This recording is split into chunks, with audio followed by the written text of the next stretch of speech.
Hi, I'm George McClure, and this is ListenUp TV. We're here at our Music Matters 2014 event with Joe Harley of AudioQuest and Music Matters Records, and Michael Fremer of Stereophile and Analog Planet. Gentlemen, thanks so much for taking the time to talk with us today. It's our pleasure. I'm going to start with Joe first. What are you guys talking about what in your particular part of the presentation here at Music Matters? I'm doing kind of a mini history of Blue Note Records, jazz, very famous jazz label that was started in 1939 by two German guys. Actually came over on the last boat out of Germany before the war. And so I do a little history about how that label came to be, the music that they sought out, and the music that they documented and archived on that label. And then we talk a little bit about what we're doing at Music Matters Jazz with our reissue program. And then I shut up and I start playing music. Well, I was going to say that the Blue Note reissues through Music Matters have been records has been tremendously popular. Been a lot of fun. We've actually been doing it now for almost 7 years, and we've released 114 titles. Wow. On double 45s. And then we just started releasing a new series on 33.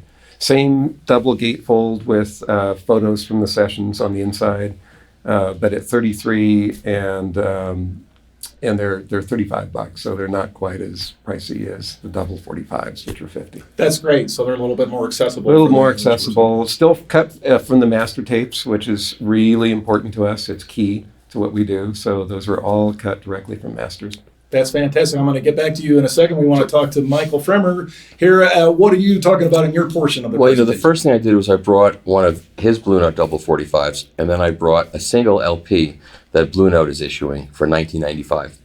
And I wanted people to hear what you get when you pay more for something mastered from an original master tape as opposed to from a digital file. Mm-hmm. And Blue Note has digitized all their files at 192 24-bit, very high quality transfers. Bernie Grundman did some, Alan Yoshida did some. I mean, these are as good as digital gets.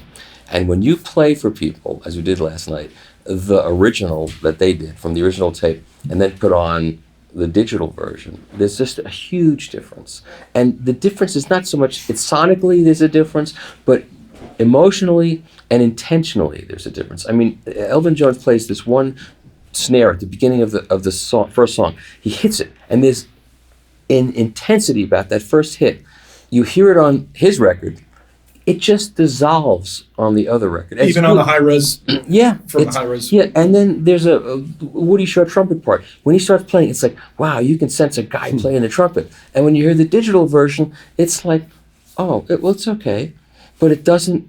That to me is more important than saying, well, the timbre of the instruments is different or the textures are different. It's just the intent of the musicianship. Mm-hmm. It's gone, and you can hear that. Well, that's very interesting because I know when we talked a couple of years ago when you were here, I know you're not totally averse to high-res music files. I think we were talking about what was then the latest Paul McCartney album, and you had heard the I'm not high-res files, and you liked them, but there's still something about the analog that just can't be recreated. But, in the real world, things are being recorded digitally, and that's the way it is. So if you're going to do it digitally at this point in time, to do it lower resolution than at least 9624 it's a disgrace. There's no reason for it.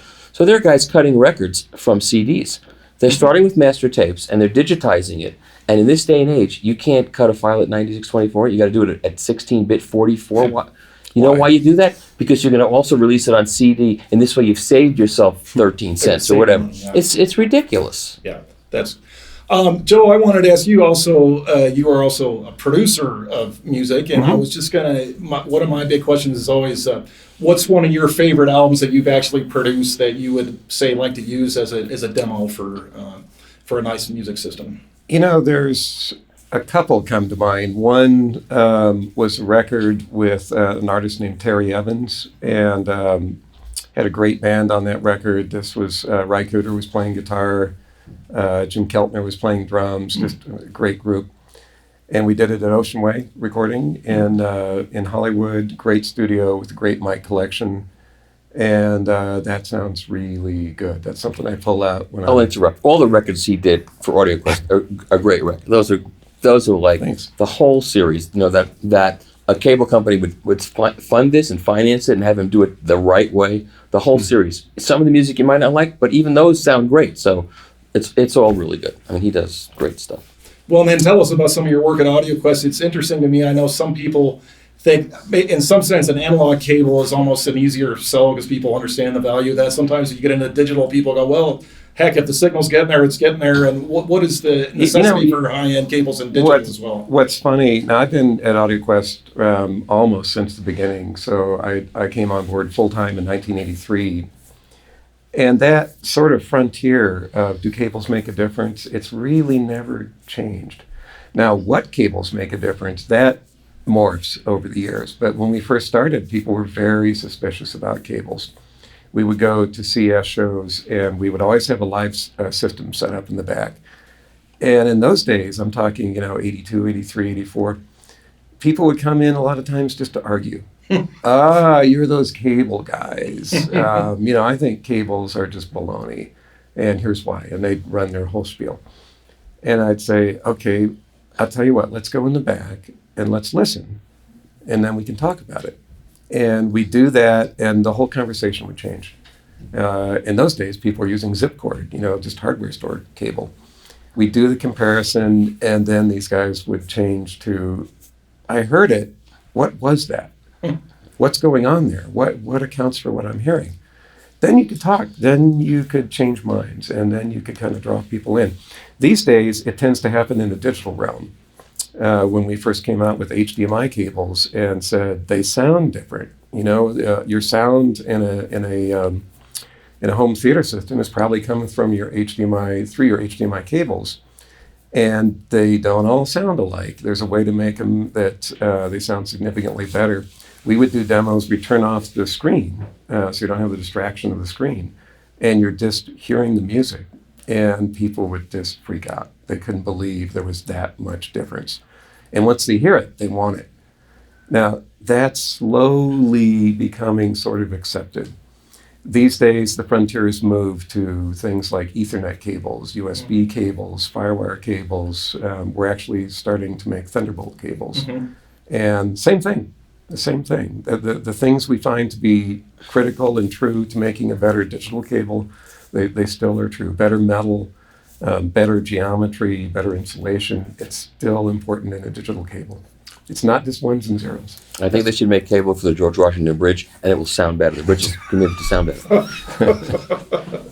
Michael, tell us about what's going on at Analogue Planet. What's the latest stuff you're excited about? Well, a lot of work at Analogue Planet because I run the whole planet. So, so I'm doing the writing, I'm doing the editing. That's pretty scary. When usually I hand stuff into Stereophile, I write it, they edit my copy, and my copy's pretty clean. But I don't have an editor, so I put up my own copy, and that's fun.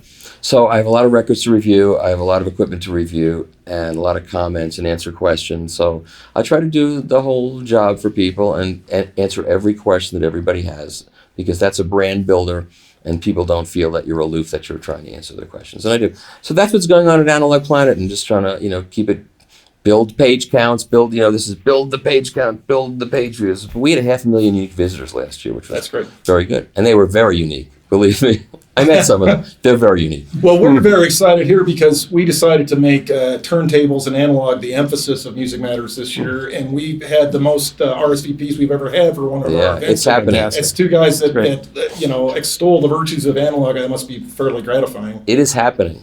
And I don't think either one of us ever expected it to happen this big. I didn't. I was hoping it could be saved just so that people who liked records would have turntables, and there'd be a few new records coming out, and that there'd be enough people around to hear that this was a much better sounding thing than what was over there, because people were not sitting and listening to music anymore. I mean, that's what was happening.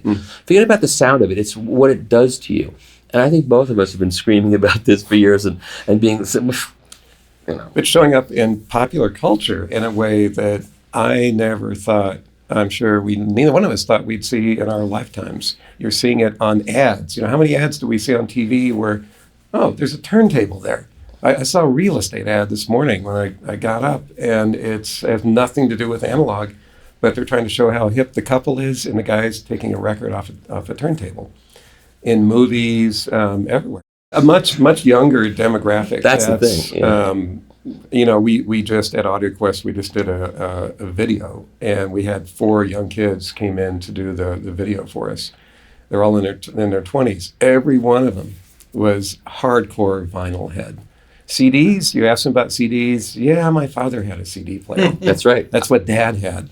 But that one woman who was handling sound, I remember she said every paycheck, it's like food or records, food or records. And I said, which wins? She goes, usually records. That's good for dieting. Yeah, I was on an airplane coming back from the Fine Sounds event a couple weeks ago, and I sat next to a young lady, 17 years old, and her mother on the plane. And they said, well, what were you doing? And I explained what I was doing. And she said, all my friends have turntables. I'm going to get one. That's the next thing on my list. And the mother said, well, I play CDs. And the daughter said, Mom, those are so old-fashioned. And I was like, That's fantastic.